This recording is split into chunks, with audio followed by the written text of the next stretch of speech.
সুপ্রিয় শিক্ষার্থীবৃন্দ, আসসালামু আলাইকুম ওয়া রাহমাতুল্লাহি ওয়া বারাকাতুহু। অনেকদিন পর আবার ক্লাস শুরু করলাম। বিভিন্ন কারণে ক্লাসগুলো নেওয়া হয়। তো আজকে অনেক শিক্ষার্থী বলল যে ট্যাগ কোশ্চেন নাকি অনেক জায়গায় প্রবলেম হয়। এজন্য ভাবতেছি যে ট্যাগ কোশ্চেনটা দিয়ে আবার শুরু করি।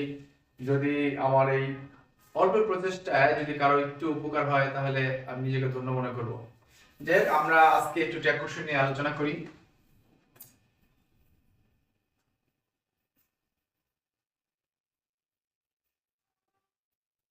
ট্যাগ কোশ্চেন আসলে ট্যাগ কোশ্চেনটা কি?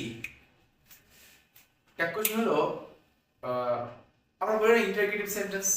ইন্টারগেটিভ সেন্টেন্স হচ্ছে আসলে কোশ্চেন করা বা প্রশ্ন করা। ইন্টারগেটিভ সেন্টেন্স হলো আসলে কয় প্রকার আমরা সব সময় পড়েছি বা জেনেছি বা আমাদের বলা হয়েছে দুই প্রকার। একটা হলো ডব্লিউএইচ ওয়ার্ড আর একটা হলো অক্সিলারি ভার্ব দিয়ে শুরু হয় ইন্টারগেটিভ, অর্থাৎ ইয়েস নো কোশ্চেন। আর হলো ডব্লিউএইচ ওয়ার্ড দ্বারা যে কোশ্চেন শুরু হয় এই কোশ্চেন। বাট এখানে আরেকটা কোশ্চেন আছে, সেটাকে আমরা বলি ট্যাগ কোশ্চেন। এই ট্যাগ কোশ্চেন হলো কোনো স্টেটমেন্ট বা কোনো সেন্টেন্স সম্পর্কে হ্যাঁ বোধক এবং না বোধক এই উত্তরটা জানতে চাওয়া।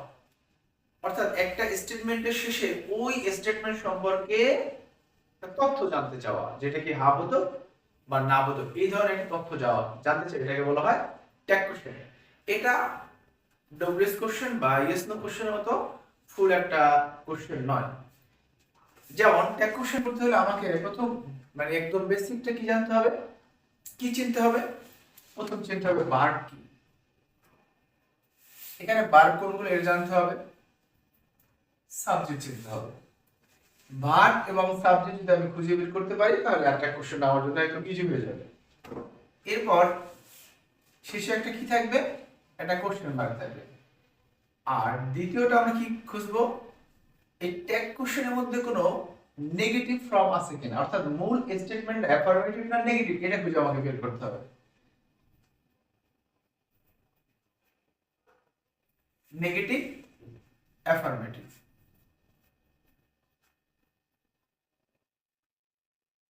অ্যাফার্মেটিভ যদি মূল স্টেটমেন্টটা নেগেটিভ হয় ট্যাগটি হবে অ্যাফার্মেটিভ, মূল স্টেটমেন্টটা যদি অ্যাফার্মেটিভ হয় ট্যাগটি হবে নেগেটিভ। তো আমরা জানি নেগেটিভ করতে হলে বা নেগেটিভ সেন্টেন্স চিনতে হলে কিছু শব্দ আমাকে মনে রাখতে হয় বা জানতে হয়। বেসিক যে জিনিসগুলো আছে এগুলো আমরা সবাই জানি, no, not, never, none, no one, nothing, etcetera. But এছাড়াও কিছু শব্দ আছে যে শব্দগুলো দেখলে নেগেটিভের মতো মনে হয় না, বাট ওই শব্দগুলো নেগেটিভ সেন্স প্রকাশ করে। যেমন seldom, hardly, rarely, Brearley, scarcely, few, little, etcetera. যখন আমরা কোশ্চেনগুলো করব, সলভ করব বা আমরা एग्जांपल দিয়ে বলবো, তখন এগুলোর ডিটেইলস আমরা আলোচনায় যাব। এখন এই ট্যাগ কোশ্চেন করতে হলে আমাকে যখন সাবজেক্ট চিনতে হবে, এই সাবজেক্টগুলো আমরা কিভাবে বুঝতে পারবো সাবজেক্টগুলো আসলে কি, কখন কোন সাবজেক্ট আমরা ব্যবহার করব, এটা আমরা ট্যাগ কোশ্চেন করতে গেলে বুঝতে পারবো বা আমাকে দরকার। যেমন আমরা যদি কোনো পুরুষের ক্ষেত্রে বলি, যেমন করিম, করিম, করিম একটা নাউন, বাট ট্যাগ কোশ্চেন সবসময় কি বসে, প্রোনাউন বসে। মনে রাখতে হবে ট্যাগ কোশ্চেনে বসে কি, pronoun, P R O N O U N, pronoun. তাহলে করিমের প্রোনাউন কি, হি। যদি এখানে একটা মেয়ের আসে, মেয়ের নাম রহিম, রহিমা, রহিমা, এর পরিবর্তে কি লিখবো আমরা, শি।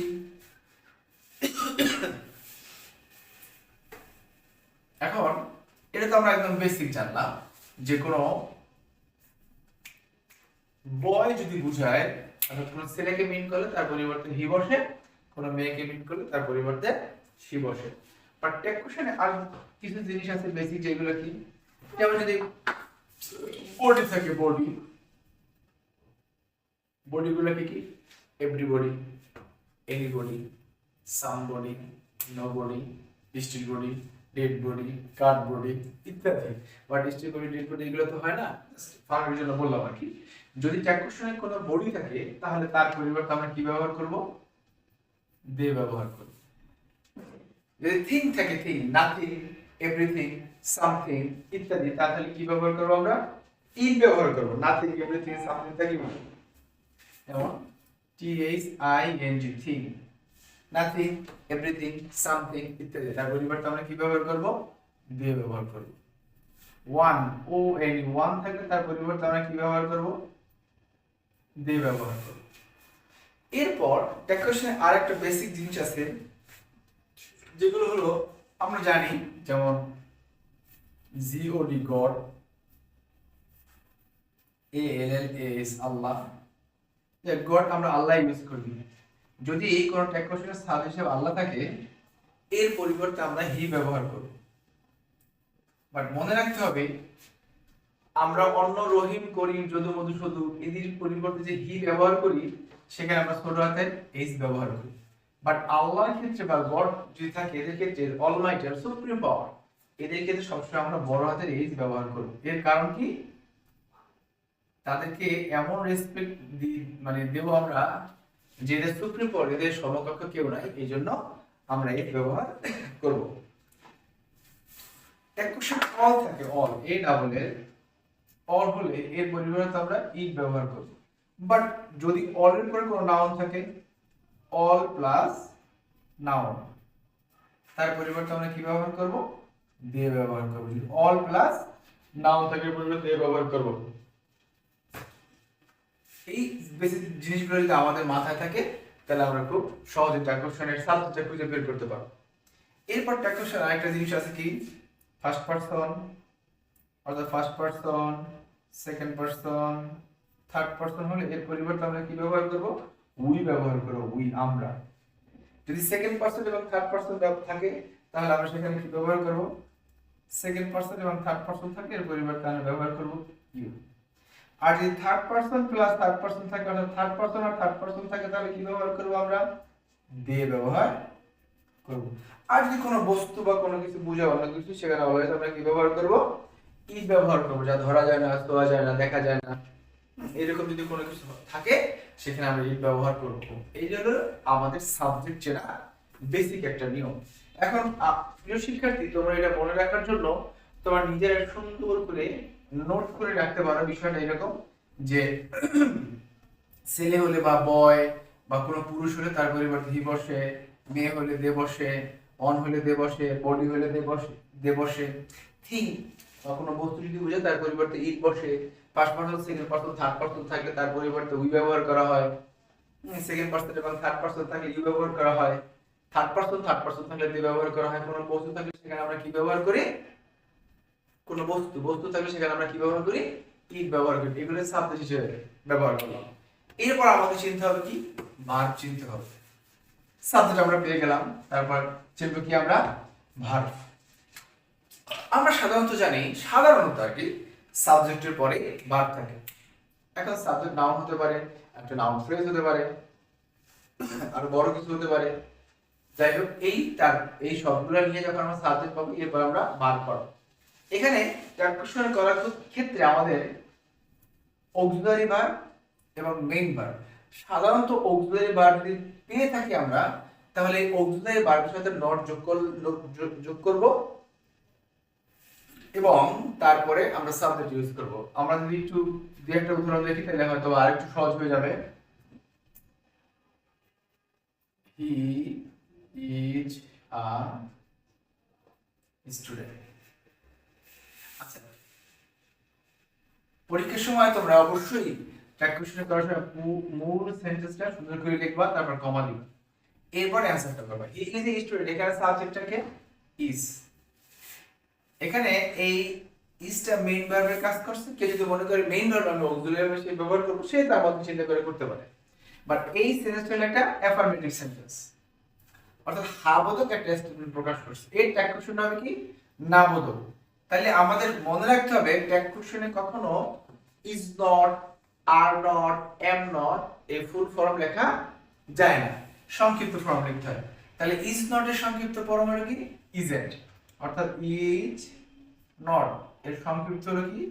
Isn't, ISNT, isn't. এখানে লিখবো আমরা কি? ইজেন্ট, সাবজেক্ট কি আছে? হি, ইজেন্ট হি। তাহলে আমরা বুঝতে পারলাম যে ট্যাগ কোশ্চেন করার জন্য আমাকে প্রথম যে বেসিক জিনিসটা আছে সাবজেক্ট চিনলাম, এরপর চিনতে হবে আমাকে ভার্ব।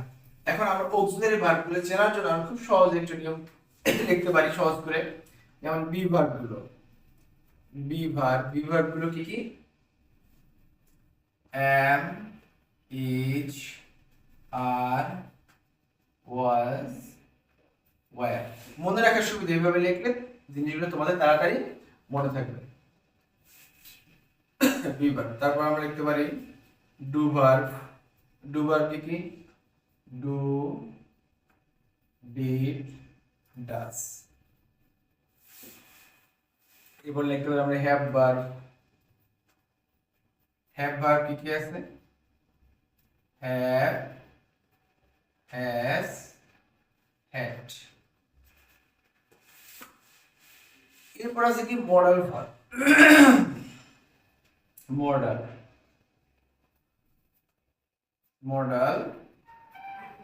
ভার্ব। মডাল ভার্ব গুলো কি কি আছে? Can, could, May, might, shall, should। can, could, may, might, shall, should, will, would,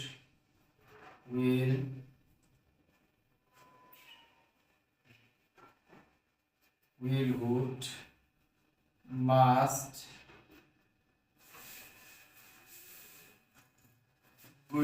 must। এরপরও আর কিছু ভার্ব আছে আমার, যেমন need,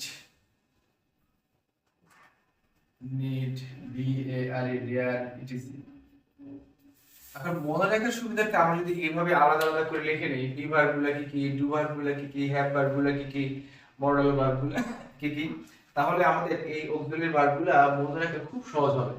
তাহলে আমরা ট্যাক্সনটা সহজে ভার্ব তৈরিতে কোনো প্রবলেম হবে না। আমরা জানি কোনো সেন্টেন্সের মধ্যে যদি অক্সিলারি ভার্বগুলো দেওয়া থাকে, এই অক্সিলারি ভার্বের সাথে নট যোগ করে সাবজেক্টটা বসায় দিলে আমাদের ট্যাক্সনটা কমপ্লিট হয়ে যায়। বাট আচ্ছা, আমরা যে অক্সিলারি ভার্বগুলো লিখলাম এখান থেকে আমরা কয়েকটা উদাহরণ দেখি। যেমন I must do the work. এখানে অক্সিলারি ভার্ব কি পাইলাম আমরা? মাস্ট। তাহলে মাস্ট এর নেগেটিভ ফর্ম কি? মাজেন্ট।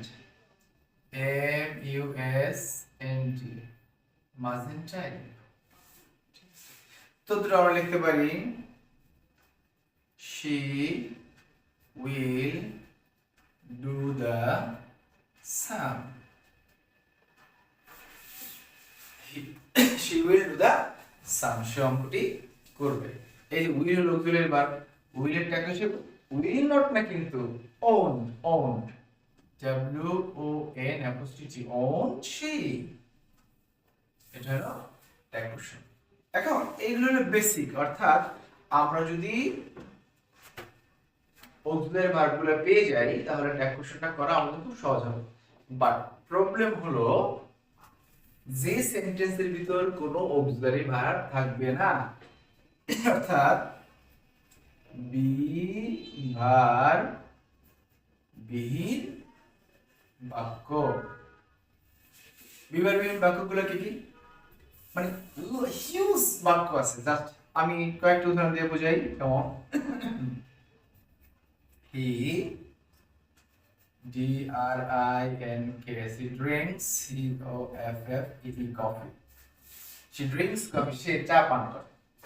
তো এই ড্রিঙ্কস এটা হলো ভার্ব, মেইন ভার্ব। কিন্তু এই সেন্টেন্সের মধ্যে যে আমরা যে অক্সিলারি ভার্বগুলো পড়েছি বা মডেলগুলো যে পড়েছি তার মধ্যে একটাও এখানে নাই, তাহলে কি এই সেন্টেন্সের ট্যাক্সন হবে না? অবশ্যই হবে।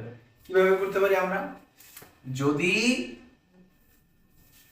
আমাদের মেইন ভার্বটা বেস ফর্মটা যদি প্রেজেন্ট ইনডিফিনিট টেন্স হয়, অর্থাৎ সংক্ষেপে যদি বলি, যদি প্রেজেন্ট ইনডিফিনিট টেন্স হয় আমরা V1 দ্বারা প্রকাশ করি।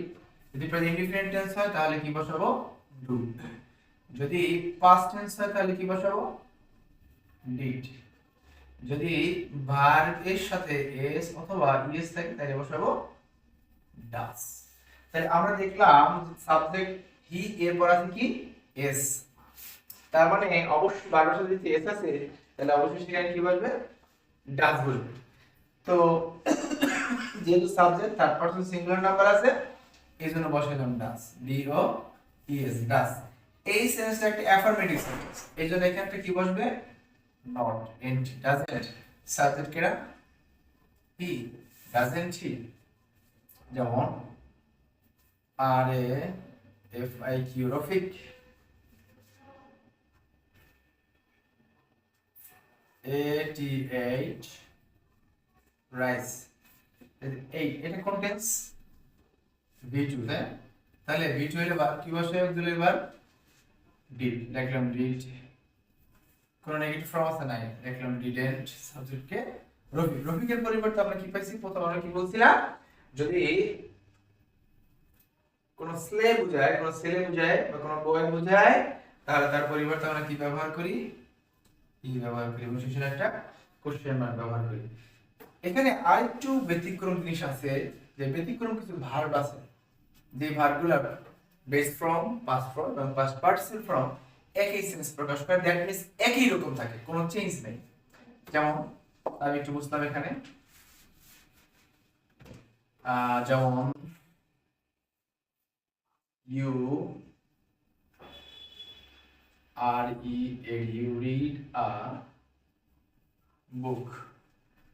আবার হি আর ই এড, রিড আ বুক। এখন ইউ সেকেন্ড পারসন, এরপর রিড করছে, হি থার্ড পারসন, এরপর রিড করছে। আমরা জানি সাবজেক্ট যদি থার্ড পারসন সিঙ্গুলার নাম্বার হয় তাহলে ভার্বের সাথে এস বা ই এর যোগ হয়, বাট কখন যোগ হয়, যখন প্রেজেন্ট ইনডিফিনিট টেন্স হয়। বাট এখানে you read a book, you second person, এই জন্য রিড করছে। এখন কেউ যদি মনে করে, এখানে আরেকটু মনে করার বিষয় আছে, আর ই এ ডি, রিড, এটা হলো ভার্ব 1, আর ই এ ডি, রেড, এটা হলো ভার্ব 2, আর ই এ ডি, রেড, এটা হলো ভার্ব 3। অর্থাৎ read, read, read, read, read, read, বানান এক, জিনিস এক, বাট আমরা বোঝার ক্ষেত্রে উচ্চারণ একটু এখানে ডিফারেন্ট হয়ে যায়, রিড, রেড, রেড। সো যেহেতু ইউ সেকেন্ড পারসন এজন্য রেড বসছে। আমি যদি মনে করি এটা প্রেজেন্ট ইনডিফিনিট টেন্স, আমার ভুল হবে না। আমি যদি মনে করি এটা পাস্ট ইনডিফিনিট টেন্স, তাহলে ভুল হবে না। এখন কেউ যদি মনে করে আমি এখানে ডু দেব, তাহলেও রাইট। কেউ যদি মনে করে আমি ডিড দেব, তাহলেও রাইট। যেহেতু কোনো যেখানে এই সেন্টেন্সটা অ্যাফারমেটিভ সেন্টেন্স, তাহলে অবশ্যই অক্সিলারি ভার্বের সাথে একটা নট যোগ হবে। এরপর কি হবে, সাবজেক্ট কি আছে, বাট। এই দুই নাম্বার, এক নাম্বার, দুই নাম্বার সেন্টেন্সের মধ্যে এটাকে প্রেজেন্ট টেন্স মনে করার কোনো সুযোগ নাই, কারণ এই যদি থার্ড পারসন সিঙ্গুলার নাম্বার হয় তাহলে প্রেজেন্ট ইনডিফিনিট টেন্সের শর্ত কি, সাবজেক্ট প্লাস ভার্ব 1 অবজেক্ট, আর হলো সাবজেক্ট প্লাস ভার্ব 1 এস অথবা ইএস প্লাস অবজেক্ট। যাই হোক, যেহেতু এর সাথে কোনো এস নাই তো অবশ্যই এটা কোন টেন্স, পাস্ট টেন্স। ভার্ব 2 তার পাস্ট টেন্স হলে অক্সিলারি ভার্ব কি বসে, ডিড, আর সাবজেক্ট কি আছে, হি, অর্থাৎ ডিডন্ট হি। আশা করি খুব সহজ বুঝতে পারছেন। বাট কেউ যদি হি দেখে আর এখানে এস নাই, অনেক সময় কনফিউশনে খেয়াল করে না, বাট হি আর রিড দেখলে সে কি করে, ডাজন্ট ব্যবহার করে। আজকে হলো প্রাথমিক আলোচনা, ইনশাআল্লাহ আমরা নেক্সট ক্লাসে আরো সমস্যাগুলো যেগুলো আছে এগুলো সমাধান করার চেষ্টা করব, প্রশ্ন সলভগুলো করব। আজকে এই পর্যন্তই, আল্লাহ হাফেজ।